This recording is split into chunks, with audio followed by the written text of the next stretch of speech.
Povo, vamos hoje falar de uns biomarcadores que são utilizados pelos nossos médicos para fazer o monitoramento. Vou usar essa palavra monitoramento, mas já houve casos de também, e há casos deles também serem usados para fazer diagnóstico de doença inflamatória intestinal.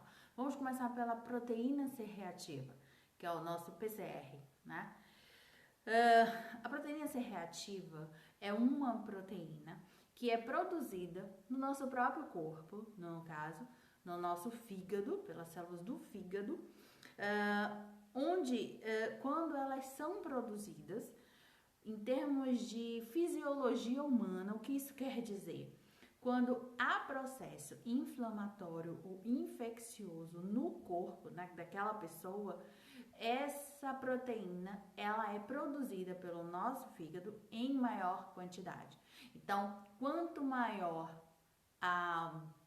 o grau de inflamação ou de ataque de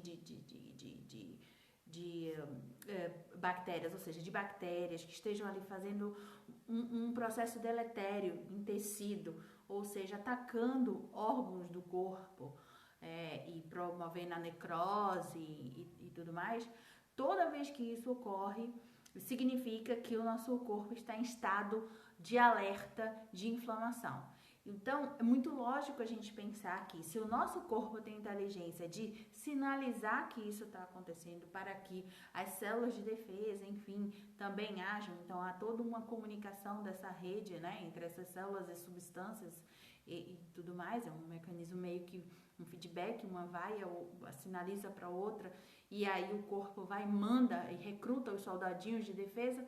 Só que no caso da doença inflamatória intestinal, que tem também uma vertente autoimune, ou seja, são as nossas próprias células de defesa atacando, pelo menos alguns tipos delas, atacando o intestino, a PCR serve para medir justamente se isso pode estar acontecendo.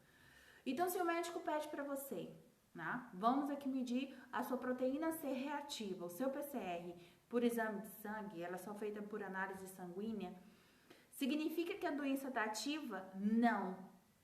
Significa que você tem um processo inflamatório ou um ataque bacteriano dentro do teu corpo, tá? Isso pode ser desde uma infecção urinária ou propriamente uma inflamação intestinal.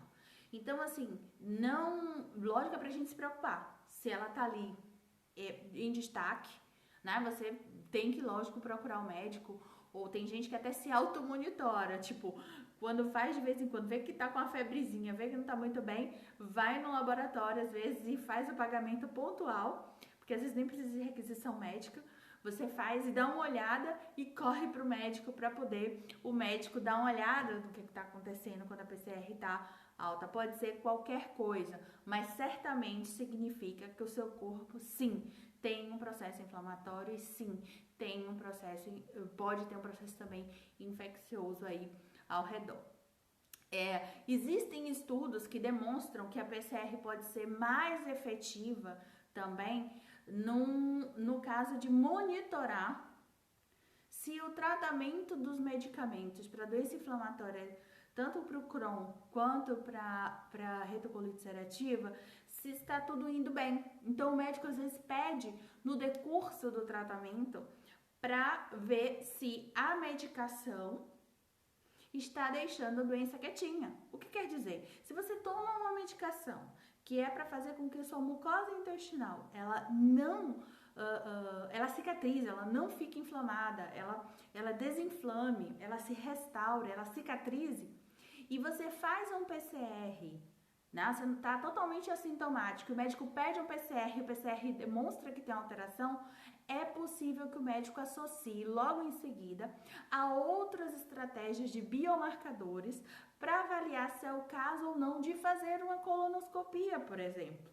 O que eu quero dizer? Que muitas vezes esses biomarcadores, e nós também vamos falar outros em outros vídeos que vocês vão ver por aqui, esses biomarcadores servem para poder o médico, ele ter a estratégia de cuidado com você para determinar em que momento é necessário ou não, por exemplo, fazer uma colonoscopia.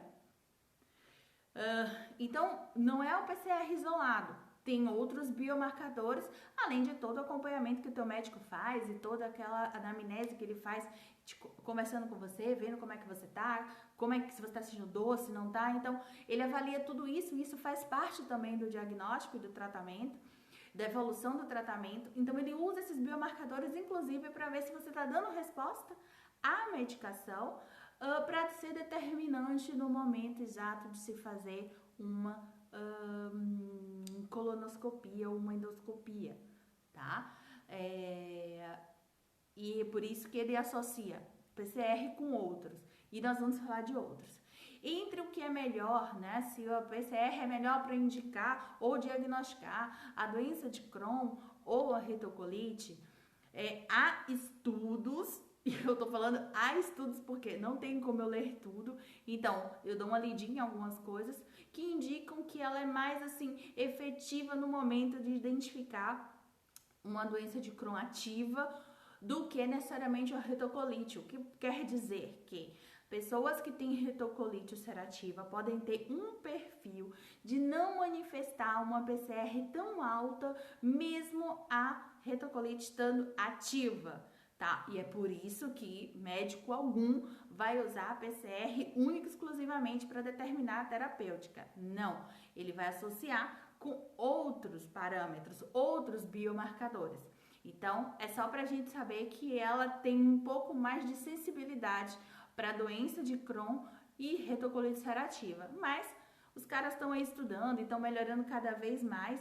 É um exame relativamente barato comparado a outros.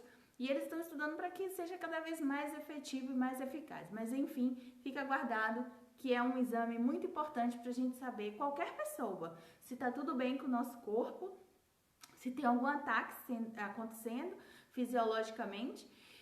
E para quem tem doença inflamatória intestinal, ele é um exame de apoio junto com outros para saber o prognóstico, para saber se você vai ter que fazer uma colono, de quanto em quanto tempo, se você está dando resposta ou não à medicação. Ele serve de apoio, estrategicamente de apoio, tá bom? Era isso que eu queria falar hoje. Vamos falar mais de biomarcadores.